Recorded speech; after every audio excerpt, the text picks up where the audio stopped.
Primeiro, eu quero agradecer a Deus pela sua vida, pelas suas escolhas, e dizer que eu estou aqui porque o Marcelo Beltrão disse: esse é um bom homem, é um homem de Deus e é um bom amigo.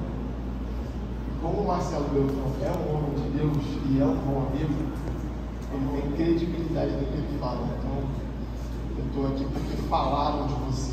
Outra boca louvou sobre a sua história. Então, eu quero agradecer a Deus por estar aqui e começar com, na minha visão, a pergunta mais importante de eclesiologia, que é: o que é a igreja, segundo a Bíblia? A igreja é o corpo de Cristo. Cristo é o cabeça da igreja, é o Senhor da igreja. Ela é a comunidade daqueles que foram salvos pela graça de Deus, pecadores salvos pela graça. A igreja, ela é militante, ela é padecente, triunfante. Ela é chamada para cumprir a grande comissão. Ela é, portanto, composta de pessoas regeneradas, pessoas nascidas de novo e que andam segundo o Evangelho. Pode dar um exemplo bíblico? Sim. A palavra de Deus, ela vai nos dizer em 1 Coríntios 12, vai tratar da unidade da igreja como o corpo de Cristo. Vou ler aqui.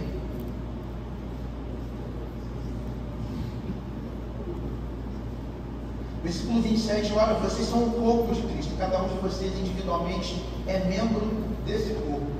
Uma das provas, há outras referentes: família espiritual, povo de Deus, nação eleita, sacerdócio real. Há muitos adjetivos para a igreja, para definir a igreja. Uma coisa que às vezes a gente esquece é que pastores hoje são muito julgados por utilizar a tecnologia, mas há 20 anos atrás se utilizava as Bíblias de estudo. Aquele final lá de A a Z, todos os versículos chaves do A, do B, do C, a maioria de nós aqui usou. Não vou dizer todos, porque tudo é muita coisa, né? Como diz o pastor Gerson de Brito, tudo é muita coisa. Mas eu creio que a maioria aqui tem uma Bíblia de estudo em casa e já utilizou o fim da Bíblia para dizer: eu tenho um versículo que eu sei, mas eu não estou sabendo a referência. E você vai lá no C e procura e acha. Hoje você tem isso aqui, você com um clique, você acha em segundos. Então, independente de em que circunstância você está, utilize os meios que você tem para ensinar a sua igreja, para orientar a sua igreja. Utilize os meios que você tem. Se você tem um celular, use. Se você tem um computador, use. Trabalhei com médicos, radiologistas, e eles têm uma pilha de livros do lado deles para dar o laudo e um computador aberto. Aquele laudo que você recebe de um raio-x não é da cabeça dele, não.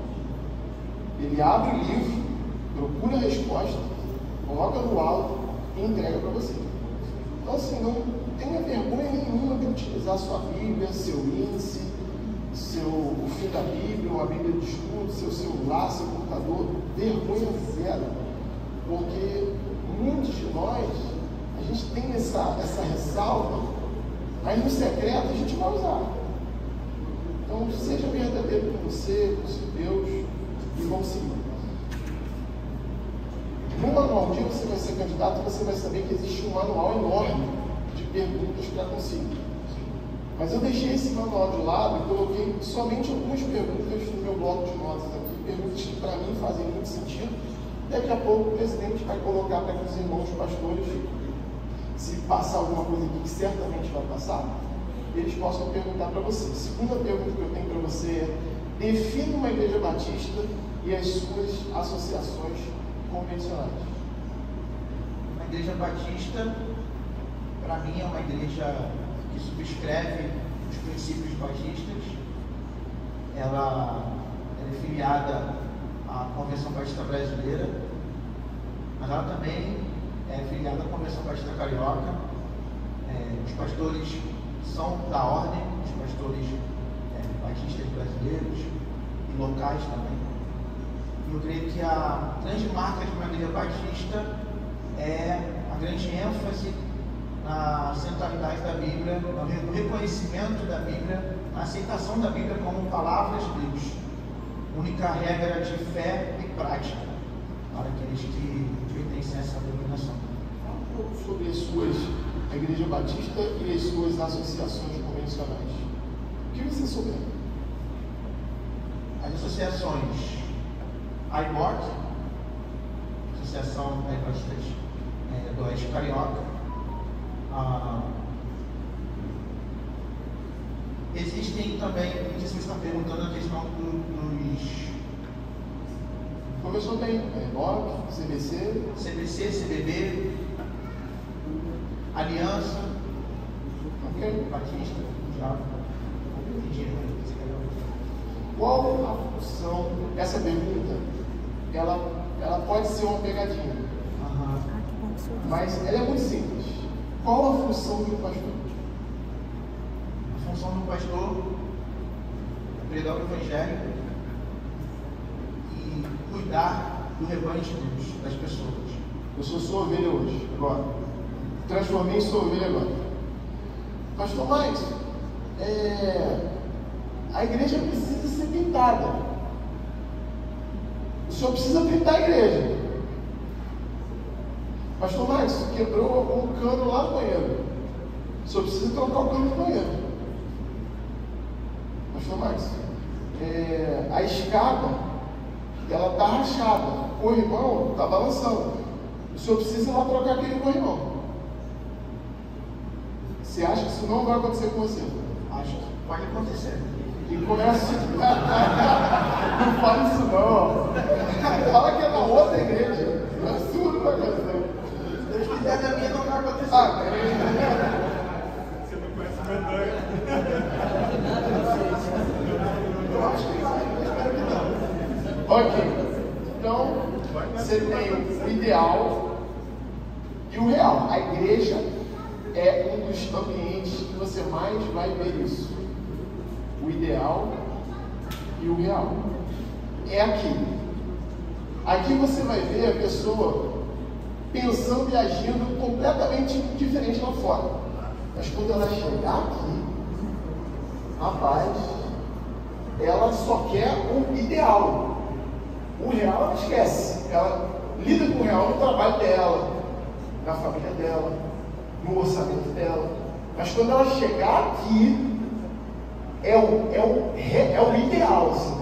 Eu quero que seja o orçamento do meu jeito, que seja feita a reforma do meu jeito, isso é do meu jeito. Mas tem uma coisa aqui que não pegou bem. Assim. Você falou que a função do pastor é pregar o Evangelho, ensinar o Evangelho, cuidar das pessoas. E como é que você vai lidar com essa situação? É um relacionamento, né? Eu acredito que o pastor ele tem que ser relacional. Ele tem que ser flexível. Eu acho que não tem problema nenhum o pastor ajudar, participar de alguns movimentos de melhoria do patrimônio. Aqui na igreja mesmo nós fazemos aqui o dia da casa da noiva. O pastor Eduardo está lá junto com os irmãos para cimentar o chão. Eu até quero fazer aqui um comentário, aqui, um acréscimo de que os irmãos já têm um tempinho. Fui eleito no final de novembro, eu já tenho visto os irmãos se mobilizando naturalmente para melhorias. Já pintaram uma área de cantina lá na igreja, eu vi pintando o portão. Os irmãos estão cuidando da igreja com muito carinho, estão sendo muito generosos nesse aspecto, preparando mesmo a igreja para esse dia de hoje, que, se tudo der certo, vai abrir a porta. Então, acho que o pastor ele tem que ter flexibilidade, tem que ser humano. Nem tudo vai ser ideal. Mas a prioridade dele é a pregação, é a oração, é o cuidado das pessoas, é o aconselhamento, é a visitação, é amar as pessoas, é servir as pessoas. Mas às vezes ele vai precisar servir em alguma circunstância, porque o que talvez não pode acontecer, eu não sei se estou errado, haver uma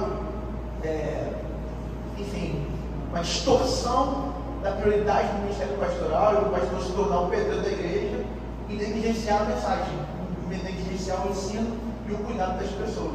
Aí não cuida de ninguém, mas ele troca a lâmpada.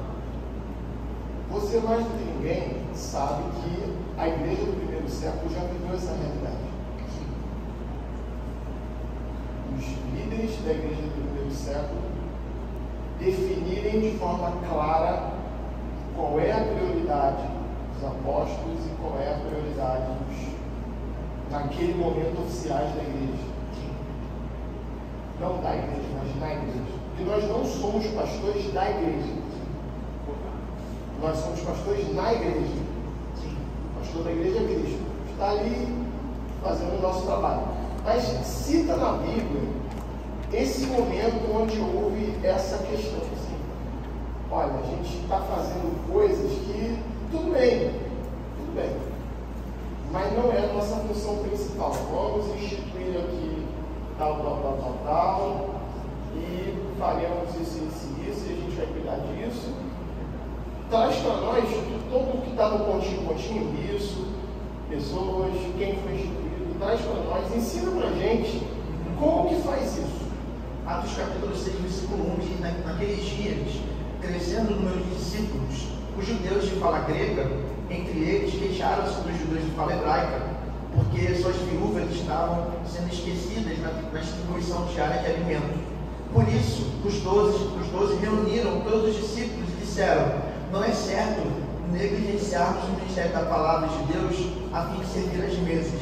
Irmãos, escolham entre vocês 7 homens de bom testemunho, cheios do Espírito e de sabedoria. Passaremos a eles essa tarefa e nos dedicaremos à oração e ao ministério da palavra. Eu creio que esse texto é a base para que nós possamos tanto discernir a prioridade do ministério pastoral, que é a dedicação à palavra e à oração, e a prioridade que foi circunstancialmente levantada e foi instituída, que é a presença e a participação do corpo diaconal, dos diáconos. Aqui são 7 citados, mas isso é um número circunstancial, isso não é um número restritivo. Então, eu acredito que a igreja batista precisa de um corpo diaconal que entenda a sua função, lembrando que o diácono tem que ser cheio do Espírito, tem que ser cheio de sabedoria, e ele tem como função específica cuidar das necessidades materiais na igreja. 2 frases de muita importância antes da próxima pergunta, para que nós possamos levar para os nossos ministérios: não é certo, e escolham entre vocês. Lembra essa frase do seu ministério? São frases importantes. Qual a diferença entre o diácono, não está aqui não, já que você for pegar o Pedro, já que você está falando pra caramba, dando crédito, qual a diferença entre o diácono, o presbítero e o pastor? O diácono tem a ideia da diaconia, tem a ideia do serviço.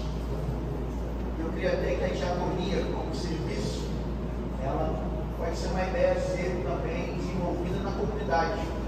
A comunidade pode ser diaconal. Claro que existe um ministério ordenado do diácono, mas a igreja ela pode, sempre uma igreja pode desenvolver um ministério pastoral não ordenado, para que até mesmo possa possibilitar o avanço da igreja, do pastoreio da igreja. Então o diácono é o servo, o diácono é aquele que zela, ele cuida do pastor, mas cuida da comunidade, ele cuida das coisas do reino de Deus, das coisas principalmente materiais. 3 mesas. O Batista fala sobre 3 mesas. Você lembra delas? Não lembro. Alguém gostaria de pontuar o pastor?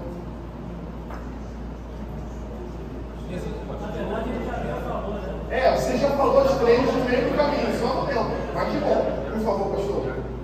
Por favor. A mesa do Senhor, a mesa do pastor e a mesa dos pobres. Boa mesa. Muito obrigado. Quais são as formas Sendo faz do presbítero, né? por favor. Do presbítero e do pastor. Compreendo o presbítero, o ancião, o maduro, aquele que pode muito bem cumprir funções até bem como líder da igreja, o pastor. Não é o pastor, mas é alguém que pode cumprir essa função de liderança na igreja, pela sua maturidade. E o pastor, ele é também um servo, é alguém também que está para servir, mas ele tem essa função de cuidar, essa função de direcionamento para o rebanho do Senhor. Quais são as formas de administrar uma igreja? Quais são as formas de administrar uma igreja? Ceia e batismo. Não. De administrar a igreja. Daqui a pouco você vai entender o que é vincular o seu CPF com o CNPJ da igreja. É disso que eu estou falando. Tem o governo da igreja autocrático, é o governo que você vê na igreja pentecostal, Assembleia de Deus, na pentecostais. Tem o senhor episcopal, que você vê na metodista. Tem um bispo, que é quem lidera toda a igreja, no âmbito regional, nacional. Você tem o presbiteriano, o presbitério, que é a igreja liderada por um presbítero, mas também existem instâncias superiores na presbiteriana. E a batista é congregacional democrático. Talvez existam outras igrejas que são também do modelo de governo congregacional, que a igreja é liderada pela Assembleia, ela é governada pela Assembleia. Amém. Pelo menos deveria ser. Teoricamente. Em tese. Vamos falar um pouco sobre correção na igreja? Disciplina. Aponta para mim na palavra um texto onde Cristo trabalha a disciplina, como corrigir o irmão. Mateus capítulo 18, creio que é o texto principal para falarmos sobre disciplina. Versículos número 15 em diante. Se seu irmão pecar contra você, vá e assolte com ele, mostre-lhe o erro. Se ele o ouvir, você danou seu irmão. Mas se ele não o ouvir, leve consigo mais um ou dois outros, de modo que qualquer acusação seja confirmada pelo depoimento de 2 ou 3 testemunhas. Se ele se recusar a ouvi-los, conte à igreja. E se ele se recusar a ouvir também a igreja, trate-o como pagão ou republicano. E até no contexto aqui vai continuar falando que Bíblia é verdade, tudo que vocês ligarem na terra será se ligado no céu. Ou seja, a igreja ela tem essa competência da disciplina, ela começa numa instância pessoal, e caso a pessoa não se arrependa, não reconheça, ela vai para outras instâncias, trazendo testemunhas, levando até a Assembleia, e aí a pessoa, não querendo o arrependimento, a mudança, reconhecer o erro, ela pode ser considerada alguém que não é uma pessoa regenerada, que não pode ser parte da comunidade nesse sentido.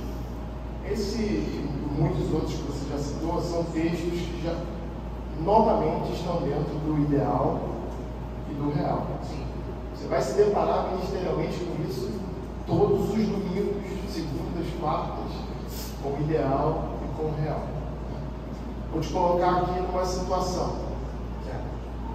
Você é pastor da igreja, e aí você já foi no irmão, e aí ele não se arrependeu. Só que esse irmão, estou te colocando num cenário real. E inclusive eu vivi esse cenário. Esse irmão, ele é parte de uma família que tem 89 membros na igreja. Meu Deus. Certo. Ok? Foi corrigido, não deu corda. Aí você cobriu a Bíblia, foi lá com a segunda testemunha, conversou, orou, cara, você está em pecado, cara, isso não é de Deus, nada. E o que a Bíblia manda a gente fazer mesmo? Manda disciplinar. Se a pessoa Você foi lá, levar para a Assembleia, voltou, aí você foi lá, aí voltou, aí qual o próximo ato? levar para a Assembleia. E Disciplinar, né? E Exclusão. Não é exclusão. está escrito aí, cara, você leu? Considerar como gentio. Não sou eu que estou dizendo. Sim. Nenhum de nós também está dizendo isso. Quem está dizendo é a Bíblia. Só que você considerou um gentio, um irmão que tem 10 anos de igreja, 15, sei lá, nasceu na igreja e tem 89 membros na igreja. E aí? A mãe veio já falar com você, a avó veio, a prima distante veio, já vieram 5 membros completamente aleatórios da família falar com você, pastor. Mas há 30 anos atrás isso aqui aconteceu na igreja, não trataram com tanto rigor. Por que o pastor... E aí? Me ensina, por favor, me ajuda. Olha, eu creio que nessas situações assim específicas, ela carece de sabedoria. Porque o pastor, para viabilizar o ministério dele na igreja, ele precisa ter liberdade para seguir aquilo que é a orientação da palavra. Então, eu não acredito que o pastor vai prosperar no ministério saindo da Bíblia, tomando decisões que a Bíblia não orienta. Mas é necessário que o pastor, existem outros contextos que o pastor tem que construir nesse cenário, para que ele possa, de fato, ter êxito. Porque, pelo que você está dizendo, se o pastor ele segue a Bíblia ali, então a igreja vai tomar uma decisão, talvez, não sei quantos membros tem essa igreja, se são 89, uma igreja que tem 150 membros, é a maioria. Então essa igreja pode formar uma maioria contra o pastor. Mas acho que o pastor ele tem que seguir a palavra, ele tem que pedir a sabedoria de Deus para como conduzir as situações, né? Porque a pessoa ela tem que ser disciplinada. Até eu usei uma palavra aqui que eu acho que não cabe mais, que é exclusão. A palavra não é mais essa, é um desligamento. E há formas de você trabalhar esse desligamento, o que você também não pode, porque a disciplina ela visa proteger principalmente a pessoa do pecado, mas também visa proteger a igreja do pecado. Porque quando você não disciplina, você cria uma cultura de permissividade, né? Agora, eu acredito que a primeira coisa que um pastor faz com alguém que está vivendo assim é amar essa pessoa e tentar, pela palavra, pelo amor, pela graça de Deus, a restauração dela. A disciplina primeira vem para restaurar. Nós não queremos disciplinar simplesmente para as pessoas saírem da igreja, serem expulsas da igreja. Agora, é muito complexo. No mundo real, o pastor ele vai ficar numa situação muito difícil e eu creio que ele vai ter que ir em oração, de direcionamento de sabedoria, para tentar ao máximo a restauração dessa pessoa, uma vez que ela não resistir, ele vai ter que talvez entrar e encarar essa situação com a igreja, porque a igreja não está acima da palavra. A disciplina é um instrumento de correção ou de ensino? De ensino primeiramente, mas também de correção em um segundo momento, se houver necessidade. Mas a disciplina preventiva é o ensino. Ok, ensino. Então por que quando a gente corrige, a gente coloca para longe e não para perto? Exatamente, não deveria, né? Deveria na correção se aproximar ainda mais, porque essa é a pessoa que está mais necessitada de cuidado. Ela às vezes está cega espiritualmente naquelas circunstâncias.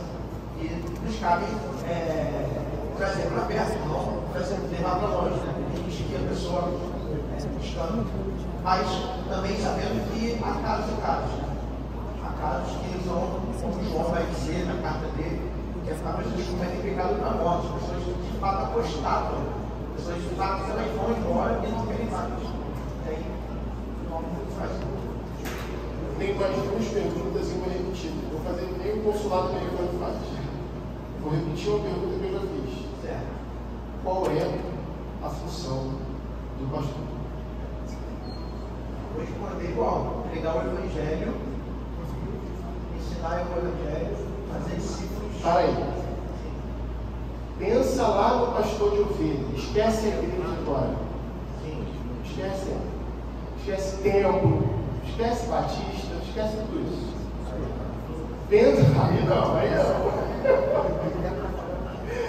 Pensa lá no campo. Lá. Você e as suas ovelhas. Seja literal. Qual é a função do pastor? obedecer a Cristo e amar as pessoas. Vou falar uma heresia agora. Esquece Cristo. Heresia.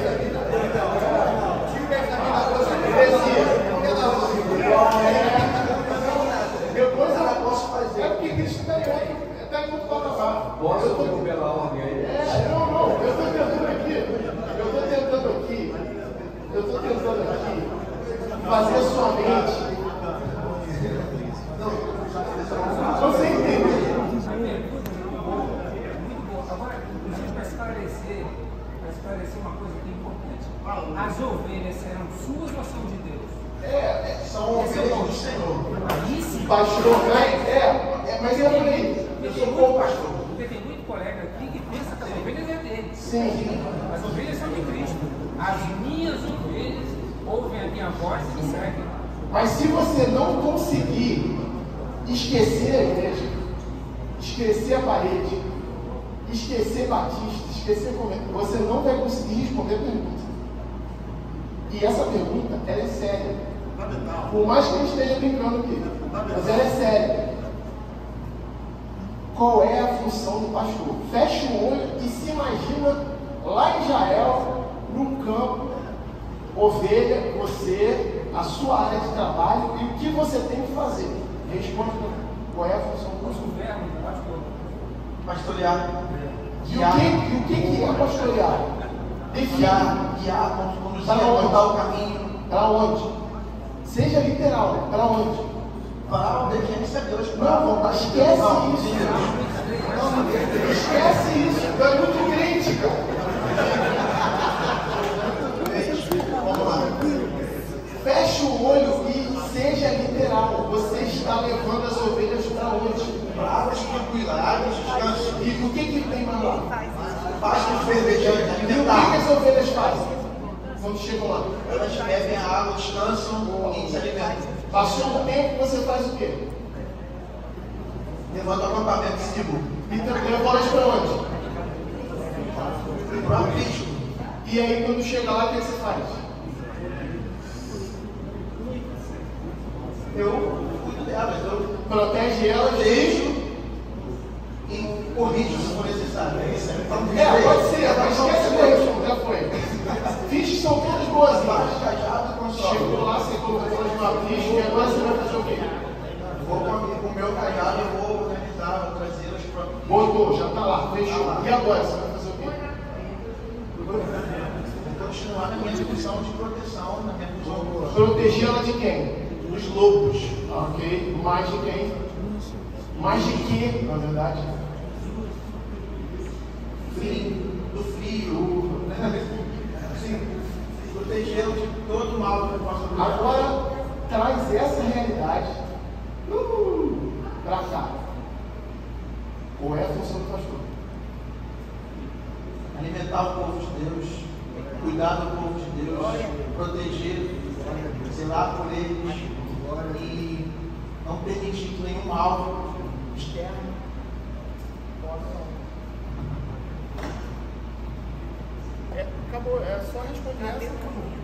Enfim, dedicar minha vida integralmente pelo cuidado, pela proteção, pela saúde e